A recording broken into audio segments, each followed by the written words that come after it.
the US Navy had a carrier you couldn't see? Because it was underwater. Not a submarine, not a carrier. Something in between.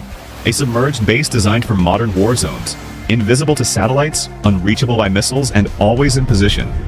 Because when your rivals build anti-ship missiles the size of school buses, floating a billion-dollar carrier into range stops being bold and starts being dumb.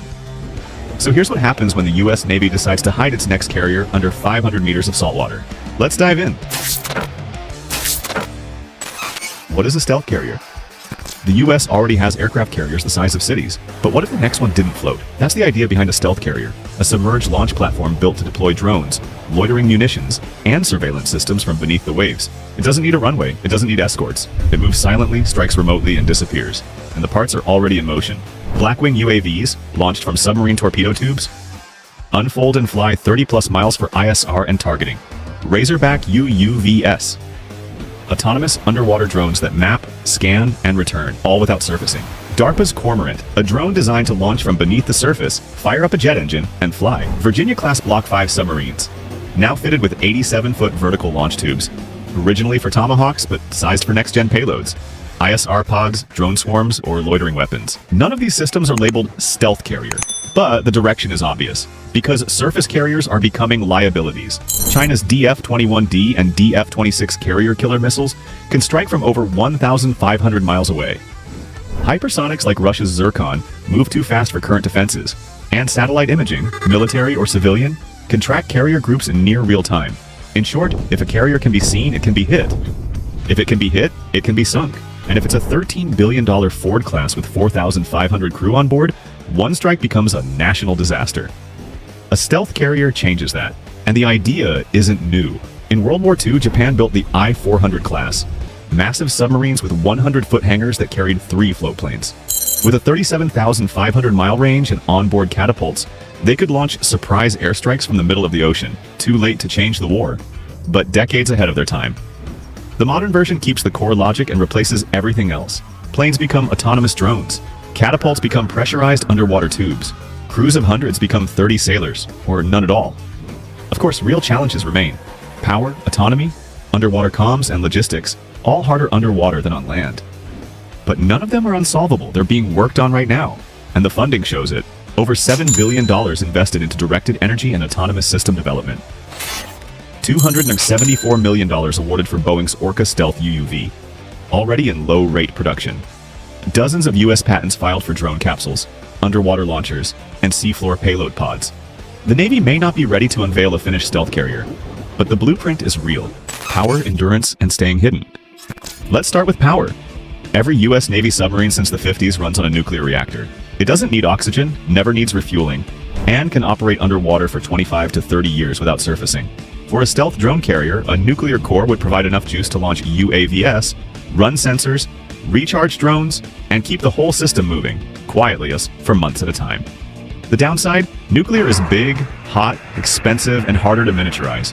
If you want to build something smaller or even uncrewed, the Navy has other options.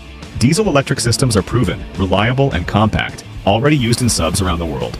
In this setup, the vessel charges batteries while near the surface, then runs silently on battery power when submerged. It's good for short bursts of stealth, but sooner or later it has to come up for air. That's a problem when you're trying to be invisible. Hybrid systems offer a middle ground. Boeing's Orca XLUUV, for example, uses diesel generators plus high-capacity lithium-ion batteries. It's 50 feet long, fully autonomous, and can operate for months without human contact. The range? 6,500 nautical miles. The Navy already spent $274 million building it. Think of it as a prototype for what an uncrewed stealth carrier could look like.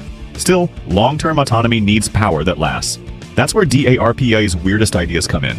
They've explored ocean thermal energy, using the difference in temperature between deep and shallow water to generate electricity. One prototype cycles up and down the thermocline, storing power as it moves.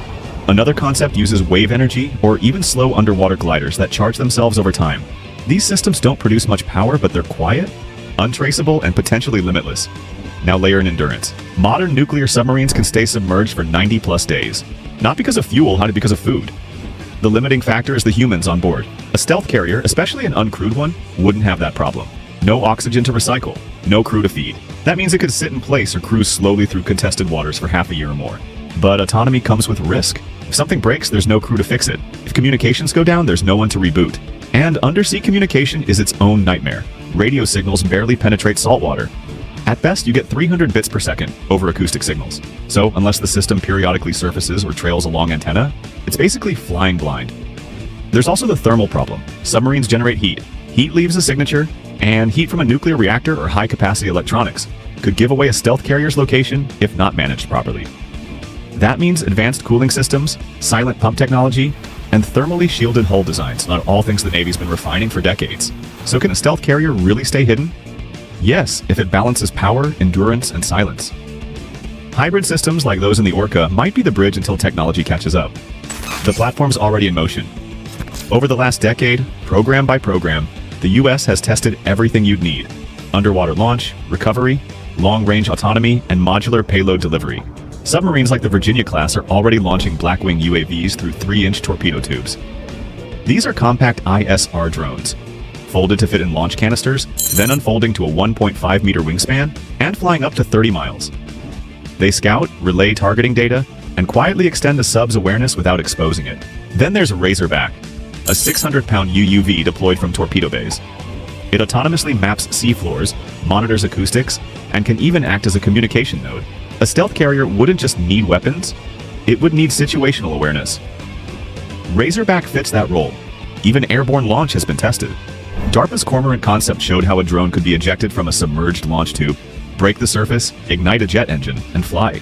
It was recoverable, shaped for pressure depth, and fully self-deploying. The project didn't reach full development, but its patent and blueprints live on, ready to be revisited when needed. Meanwhile, deeper inside the hull, Virginia Payload Modules, VPMs, offer vertical launch bays 87 feet deep, each holding 7 cruise missiles or whatever else can be packed into a tube that size. These weren't designed for drones, but they don't care. Loitering munitions, ISR pods, decoys, all fit. A stealth carrier wouldn't need a hangar, it would need tubes like these. But it doesn't stop with the sub. DARPA explored ways to externalize the carrier entirely, turning the ocean floor into an arsenal. Hydra was one concept: deployable pods that sit underwater and release UAVs or UUVs when remotely triggered. Upward falling payloads, UFP, took that even further. And above it all is Orca, the first true prototype of a long-endurance, uncrewed underwater mothership. Boeing's XLUUV is 85 feet long, fully autonomous, diesel-electric powered, with a 6,500 nautical mile range and a 34-foot payload bay. The Navy's ordered 5. Cost? $274 million. And while it isn't armed today, it's modular, designed to carry sensors, UUVs, even smart mine dispensers or loitering drones. Put it together, and the architecture starts to show itself. What China and Russia are building below the surface. While America quietly builds modular systems, China and Russia are shaping their own subsurface strategies. China's military doesn't talk about stealth carriers either, but its projects line up like puzzle pieces for that exact idea. One of the most revealing is Feiyi-1, a dual-mode drone that launches from underwater and converts to flight mid-mission. In tests, it rose from below the surface, extended wings, and climbed to 10,000 feet, then splashed back down to relaunch. At the same time, satellite imagery shows large uncrewed undersea vehicles, XLUUVs, under construction at Hainan's naval yards. Estimated size 30+ meters long. That's big enough to house serious payloads. Not just sonar or mines, but loitering drones or strike packages. Then there's the defensive side, the so-called underwater Great Wall, a coastal barrier of seabed sonar, hydrophones, and passive acoustic sensors built to track foreign submarines. It's not a launch system, it's a tripwire, meant to counter exactly the kind of stealthy platform the US is now shaping. And China's interest in energy weapons overlaps too. In 2025, the military unveiled LY-1, a turreted high-energy laser system mounted on a truck and amphibious ship. Some analysts suggest it could be adapted for underwater use, potentially as a close-in weapon against drones or sub-launch threats near naval bases. Russia's take is louder and heavier. The centerpiece is Poseidon, an unmanned, nuclear-powered underwater drone designed for strategic deterrence. At roughly 24 meters long, Poseidon is one of the largest torpedo-like weapons ever built. Russia claims it can cruise at over 100 knots, travel intercontinental distances, and carry a multi-megaton nuclear warhead designed to detonate offshore, creating massive shockwaves and radioactive tsunamis aimed at coastal targets. Poseidon rides on Belgorod, the longest submarine in the world. 600+ feet long, equipped to carry multiple UUVs and act as an undersea mothership. Belgorod also supports deep-sea operations, tapping cables and deploying mini-subs. It's not stealthy, but it is functional.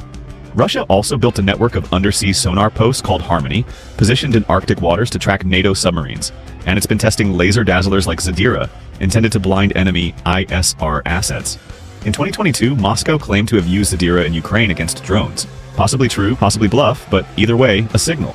They're not carriers in the classic sense. They won't launch jets. They won't host Top Gun. But if you like drone tubes, underwater patents, and billion-dollar platforms that ghost their enemies from 500 meters down, you're in the right place. Hit subscribe, stay submerged, and we'll keep showing you the tech no one's supposed to talk about.